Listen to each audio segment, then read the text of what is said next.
அனைவருக்கும் வணக்கம். நம்ம டெய்லியும் ஹிந்து நியூஸ் பேப்பர்ல இருக்கக்கூடிய முக்கியமான செய்திகள பார்க்குறோம். இன்னைக்கு என்ன செய்திகள் இருக்கு அப்படிங்கிறத பார்ப்போம். ஃபர்ஸ்ட் பார்த்தீங்க அப்படின்னா, நேத்து நமக்கு தமிழ் வாரம் அப்படிங்கிறத அனௌன்ஸ் பண்ணியிருந்தாங்க.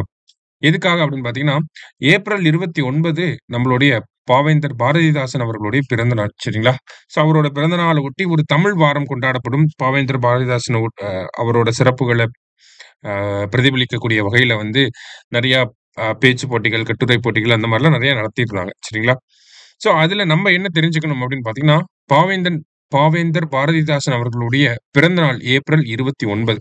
இத வந்து தமிழ்நாட்டுல என்னவா நம்ம செலிப்ரேட் பண்றோம்னா, கவிஞர்கள் தினமாக கொண்டாடுறோம். ஓகேங்களா? போயட்ஸ் டே அப்படின்னு சொல்லி கொண்டாடுறோம்.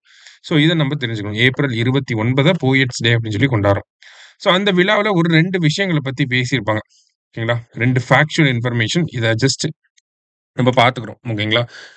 என்ன சொல்லியிருக்காங்க அப்படின்னு பார்த்தீங்கன்னா, தமிழ்நாடுக்கு வந்து எக்ஸலன்ஸ் ஆஃப் கோஆப்பரேட்டிவ் பேங்க்ஸ் அப்படின்னு சொல்லி குடுத்துருக்காங்க. தமிழ்நாடு வந்து ஒரு அவார்ட் வாங்கியிருக்கு. எதுக்காக அப்படின்னா, கோஆப்பரேட்டிவ் பேங்க்ஸோட எக்ஸலன்ஸ்க்காக ஒரு அவார்ட் வாங்கியிருக்கு.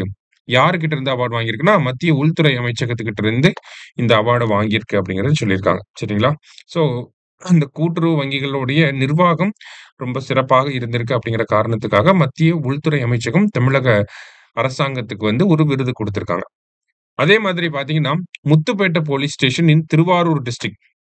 அவங்களுக்கு என்ன விருது வழங்கப்பட்டிருந்துச்சு அப்படின்னு பார்த்தீங்கன்னா, போன வருஷம் பெஸ்ட் போலீஸ் ஸ்டேஷன் அப்படிங்கிற அவார்ட் வழங்கப்பட்டிருந்துச்சு. ஓகேங்களா? இந்த அவார்ட குடுத்தது யாரு அப்படின்னு பார்த்தீங்கன்னா, இதுவுமே ஹோம் மினிஸ்ட்ரி தான் வந்து குடுத்திருப்பாங்க.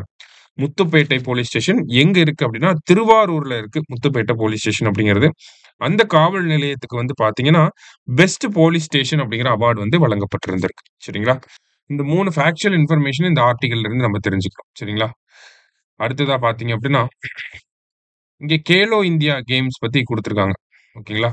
ஸோ இந்த கேலோ இந்தியா கேம்ஸ் அப்படிங்கிறது போன வருஷம் பார்த்தீங்கன்னா, கேலோ இந்தியா யூத் கேம்ஸ் அப்படிங்கிறது போன வருஷம் தமிழ்நாட்டுல வந்து நடந்திருக்கும்.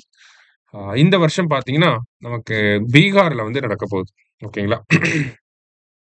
கேலோ இந்தியா யூத் கேம்ஸ் எத்தனாவது எடிஷன் அப்படின்னு பார்த்தீங்கன்னா, 7த் எடிஷனா வந்து இருக்கு. ஓகேங்களா? So Khelo India youth games பொறுத்தவரைக்கும் நமக்கு பீகார்ல நடக்கப் போகுது. 7த் எடிஷனா வந்து இருக்கு. ஸோ இதோட மாஸ்காட் நேம் என்ன அப்படின்னு பார்த்தீங்கன்னா, கஜசிம்ஹா அப்படிங்கிறது. ஓகேங்களா? ஸோ இதுதான் அந்த மாஸ்காட். மாஸ்காட்டோட பேர் என்ன அப்படின்னு பார்த்தீங்கன்னா, கஜசிம்ஹா அப்படின்னு சொல்லி சொல்லுவாங்க. சரியா? போன வருஷம் தமிழ்நாட்டுல நடந்தப்ப நம்ப ஒரு மாஸ்காட் வச்சிருந்தோம். அந்த மாஸ்காட்டோட பேர் மாஸ்காட் அப்படின்னா சின்னம். அதோட பேர் என்னன்னா, வீரமங்கை அப்படின்னு சொல்லி வச்சிருந்திருப்போம். சரிங்களா? வீரமங்கை அப்படிங்கிறது நம்ப வச்சிருந்த மாஸ்காட்டோட பேர்.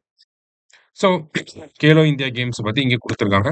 அதே மாரி பார்த்தீங்கன்னா, இந்தியன்ஸ் வந்து ஒலிம்பிக்ல வந்து சிறப்பாக செயல்படணும் அப்படிங்கிறதுக்காக, டாப்ஸ் அப்படின்னு சொல்லக்கூடிய ஒரு ஸ்கீம இந்திய அரசாங்கம் செயல்படுத்திட்டு இருக்காங்க. டாப்ஸ் அப்படின்னா, டார்கெட் ஒலிம்பிக் போடியம் ஸ்கீம் அப்படின்னு சொல்லுவாங்க. சரிங்களா? அதே மாரி கீர்த்தி அப்படிங்கிற ஒரு ஸ்கீமும் இருக்கு. Khelo India rising talent identification scheme அப்படின்னு சொல்லுவாங்க. ஓகேங்களா? இந்த டாப்ஸ் அப்படிங்கிற ஸ்கீம், இந்த கீர்த்தி அப்படிங்கிற ஸ்கீம் இது எல்லாமே விளையாட்டு துறைய சார்ந்து இருக்கு. ஒலிம்பிக்ஸ்ல இந்தியன்ஸ் வந்து அச்சீவ் பண்ணணும் அப்படிங்கிறதுக்காக தான் இந்த டாப்ஸ், கீர்த்தி போன்ற திட்டங்கள்லாம் வந்து இருக்கு. ஓகேங்களா? டாப்ஸ்க்கு கீழ பார்த்தீங்கன்னா, கிட்டத்தட்ட ஒரு 1500 அத்லெட்ஸ் கிட்ட செலக்ட் பண்ணி அவங்களுக்கு வேர்ல்ட் கிளாஸ் ஃபெசிலிட்டீஸ்ல ட்ரெய்னிங் வந்து குடுப்பாங்க.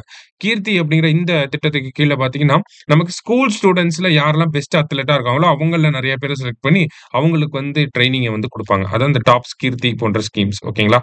ஸோ இந்த திட்டங்கள் மூலியமா இந்தியா ஒலிம்பிக்ஸ்ல நெறைய மெடல்ஸ வந்து வாங்கணும் அப்படிங்கிறதுக்காக தான் இந்த டாப்ஸ், கீர்த்தி போன்ற திட்டங்கள்லாம் நடைமுறையில இருக்கு. சரியா? அடுத்ததா ஜீனோம் எடிட்டட் சீட்ஸ் அப்படின்னு சொல்லி குடுத்திருக்காங்க.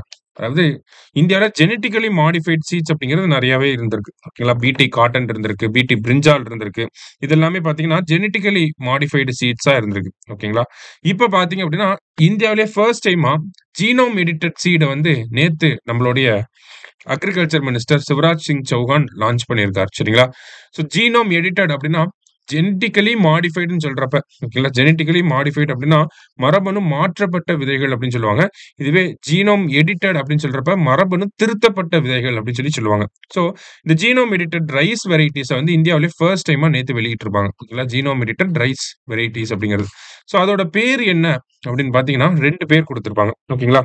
1 டிஆர்ஆர் தென் 100. இதுக்கு இன்னொரு பேர் என்னன்னா, கமலா அப்படிங்கிறது. இது ஒரு வெரைட்டி.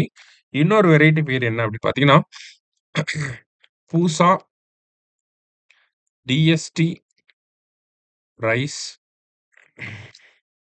ரைஸ் 1 அப்படின்னு சொல்லி வரும். சரிங்களா?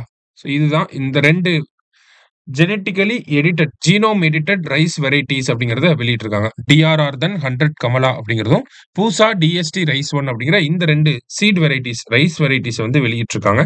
ஸோ இந்த ரைஸ் வெரைட்டிஸ் அப்படிங்கிறது பார்த்தீங்கன்னா 20லேருந்து 30% வரைக்கும் அதிகமான மகசூல் அந்த விளைச்சல் அப்படிங்கிறது அதிகப்படுத்தும். அதே மாதிரி கிளைமேட் சேஞ்ச தாங்கிக்கூடிய அளவுக்கு இந்த கிராப்பை ரெடி பண்ணியிருக்காங்க. தண்ணி தேவைப்படுறது அப்படிங்கிறது இந்த கிராப்புக்கு வந்து தண்ணி வந்து ரொம்ப கம்மியா தான் தேவைப்படும் அப்படிங்கிறத சொல்லியிருக்காங்க. ஸோ இந்தியாவுல இருக்கக்கூடிய முக்கியமான அ ரைஸ் கல்டிவேட்டிங் ஸ்டேட்ஸா இருக்கக்கூடிய தமிழ்நாடு, வெஸ்ட் பெங்கால், ஆந்திரா, கர்நாடகா போன்ற மாநிலங்கள்லாம் இந்த வெரைட்டிஸ அடாப்ட் பண்ணிக்கணும் அப்படிங்கிற சஜஷனையும் குடுத்திருக்காங்க. சரியா? ஸோ மத்தபடி பார்த்தீங்க அப்படின்னா, இன்றைய செய்தித்தாள்ல இருந்த முக்கிய செய்திகள வந்து பார்த்திருக்கோம். நன்றி.